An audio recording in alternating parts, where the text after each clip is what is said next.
जाग उठा। भारत के चंद्रयान-3 का विक्रम लैंडर। दुनिया भर में हो रही भारत की जय जयकार, क्योंकि भारत ने कुछ ऐसा कर दिखाया है जिसे बड़े बड़े देश नहीं कर पाए हैं। चांद की अंधेरी रात बीत चुकी है और चांद पर सूरज निकल चुका है। अब लोगों की मन में सवाल उठने लगा है कि क्या चंद्रयान-3 जाग चुका है, क्योंकि हमारे इसरो के वैज्ञानिकों ने 2 सितंबर के दिन इसके प्रज्ञान रोवर को और 4 सितंबर के दिन विक्रम लैंडर को गहरी नींद में सुला दिया था। इसरो के वैज्ञानिकों ने बताया था कि 22 सितंबर के दिन चंद्रयान-3 का विक्रम लैंडर और प्रज्ञान रोवर जागेगा और चांद पर अपने एक्सपेरिमेंट्स को पूरा करेगा। लेकिन जैसा कि आप सभी को मालूम होगा कि 22 सितंबर आ चुका है और लोगों के जहन में सवाल उठ रहे हैं कि क्या विक्रम लैंडर जाग चुका है और चंद्रयान-3 जागने के बाद चांद पर क्या करेगा। इस सवाल का जवाब जानने के लिए वीडियो के अंत तक अवश्य बने रहे। चांद की कड़कती ठंड से बचने के लिए विक्रम लैंडर और प्रज्ञान रोवर को काफी ज्यादा इंसुलेटर जैसे पदार्थ का इस्तेमाल करके नहीं बनाया गया था। फिर भी हम चाहते हैं कि चांद पर पड़ने वाली कड़ाके की ठंड से चंद्रयान-3 के विक्रम लैंडर और प्रज्ञान रोवर पर ज्यादा असर न पड़े और वह सुरक्षित बने रहे, ताकि दोबारा से जब चांद पर सुबह हो तो यह दोबारा से काम कर सके। विक्रम लैंडर और प्रज्ञान रोवर की बैटरी को चार्ज होने में कम से कम 3 दिन का समय लगता है। आप सोच रहे होंगे कि 22 सितंबर के दिन चांद पर सूरज उगा है, तो लगभग 25 सितंबर तक उसकी बैटरी फुल चार्ज हो जाएगी और उसके बाद ही यह अपनी गहरी नींद से जागेंगे। लेकिन ऐसा बिल्कुल भी नहीं है। इसके लिए आपको बता दें कि चांद के दक्षिणी ध्रुव पर 19 सितंबर के दिन ही सूरज निकल चुका था और अब चांद पर सूरज को निकले करीब 3 दिन हो चुके हैं और अब तक चंद्रयान-3 के विक्रम लैंडर और प्रज्ञान रोवर की बैटरी पूरे तरीके से चार्ज हो चुकी होगी। विक्रम लैंडर और प्रज्ञान रोवर की बैटरी चार्ज होने के बाद बारी आती है वैज्ञानिकों को विक्रम लैंडर तक रेडियो सिग्नल भेजने की। विक्रम लैंडर को स्लीप मोड में डालने से पहले इसरो के वैज्ञानिकों ने पहले प्रज्ञान रोवर को स्लीप मोड में डाला था, क्योंकि जब इसरो चंद्रयान-3 से संपर्क करता है तो सबसे पहले वह चांद के ऑर्बिट में घूम रहे चंद्रयान-3 के प्रोपल्शन मॉड्यूल को सिग्नल भेजते हैं। उसके बाद प्रोपल्शन मॉड्यूल धरती से सिग्नल को रिसीव करके विक्रम लैंडर के पास भेजता है।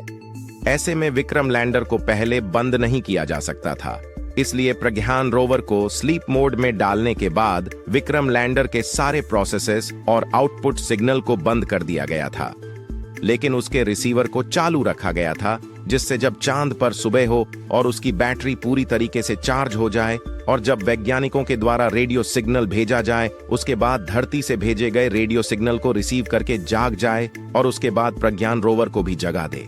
चंद्रयान-3 ने चांद पर ढेर सारे तत्वों की खोज तो कर ली थी, जिसमें ऑक्सीजन, सल्फर, मैंगनीज और आयरन जैसे अन्य तत्व शामिल थे। चांद पर लेजर डिटेक्शन के द्वारा ऑक्सीजन की खोज तो कर ली थी, लेकिन हाइड्रोजन की खोज कर पाना बाकी था। जैसा कि आपको मालूम होगा कि पानी हाइड्रोजन और ऑक्सीजन से मिलकर बना होता है। अगर चांद की धरती पर हाइड्रोजन की खोज हो जाती है तो चांद पर पानी पाए जाने की पुष्टि की जा सकती है। हमारे चंद्रयान-3 का प्रमुख मकसद चांद पर सॉफ्ट लैंडिंग करके पानी की खोज करना था। दोस्तों, इसरो के कंट्रोल रूम से वैज्ञानिकों के द्वारा विक्रम लैंडर के पास रेडियो सिग्नल को भेजा जा रहा है, क्योंकि अब चंद्रयान-3 के विक्रम लैंडर की बैटरी पूरी तरह से चार्ज हो चुकी होगी और चांद पर सूरज को निकले लगभग 3 दिन हो चुके हैं। वैज्ञानिक विक्रम लैंडर को जगाने के लिए लगातार कम्युनिकेशन इस्टेब्लिश करने कोशिश कर रहे हैं, लेकिन दोस्तों, हमारे प्यारे चंद्रयान-3 का इसरो के कंट्रोल रूम से कम्युनिकेशन इस्टेब्लिश नहीं हो पाया है। जैसा कि हमने बताया था कि चांद के दक्षिणी ध्रुव का रात में तापमान लगभग -250 डिग्री सेल्सियस पहुंच जाता है और अभी चांद पर सुबह हुए केवल 3 दिन हुआ है और अब 14 दिनों तक सूरज निकला रहेगा। अगर इसरो का चंद्रयान के साथ कम्युनिकेशन स्थापित हो जाता है तो इस बार प्रज्ञान रोवर विक्रम लैंडर से 500 मीटर की दूरी तक जाकर चांद की अलग अलग जगह का डाटा इकट्ठा करके वैज्ञानिकों तक जानकारी भेजेगा। जब वैज्ञानिकों ने चंद्रयान-3 लैंडर और रोवर को स्लीप मोड में डाला था तो उसकी जगह को चेंज करके एक समतल जगह पर किया गया था, जिससे कि सूरज की रोशनी उनके सोलर पैनल पर पूरी तरीके से पड़ सके। विक्रम लैंडर में 3 सोलर पैनल लगाए गए हैं, जिससे कि अगर सूरज की रोशनी का एंगल तिरछा भी रहता है तो किसी भी एंगल से किसी न किसी सोलर पैनल पर उसकी रोशनी पड़ती रहेगी और वह चार्ज होता रहेगा। लेकिन प्रज्ञान रोवर में केवल एक ही सोलर पैनल का इस्तेमाल किया गया है, जिससे उसकी दिशा को सही रखना काफी ज्यादा जरूरी होता है। जब प्रज्ञान रोवर एक्सपेरिमेंट करता है तो इसका विशेष ध्यान रखा जाता है कि जिस एंगल से सूरज की रोशनी आ रही हो, प्रज्ञान रोवर का सोलर पैनल उसी एंगल में सूरज की दिशा में रहे, जिससे कि लगातार उसकी बैटरी चार्ज होती रहे। जबकि विक्रम लैंडर में इसका ध्यान नहीं रखना होता है, क्योंकि विक्रम लैंडर को एक स्थान पर खड़े रहकर चांद की धरती का तापमान और प्लाज्मा रेडिएशन जैसे डाटा इकट्ठा करना होता है। अब आप सोच रहे होंगे कि जब उनकी बैटरी पूरी तरह से चार्ज हो चुकी है तो उन्हें अब जाग जाना चाहिए, लेकिन अभी तक चंद्रयान 3 क्यों नहीं जगा है? इसके लिए आपको बता दें कि आज के दिन चंद्रयान 3 को जगाने के लिए वैज्ञानिकों के द्वारा कमांड दी जा रही है, लेकिन अभी तक इसरो का लैंडर विक्रम के साथ कम्युनिकेशन स्थापित नहीं हो पाया है। इसलिए अभी भी चंद्रयान 3 का विक्रम चांद पर सो रहा है।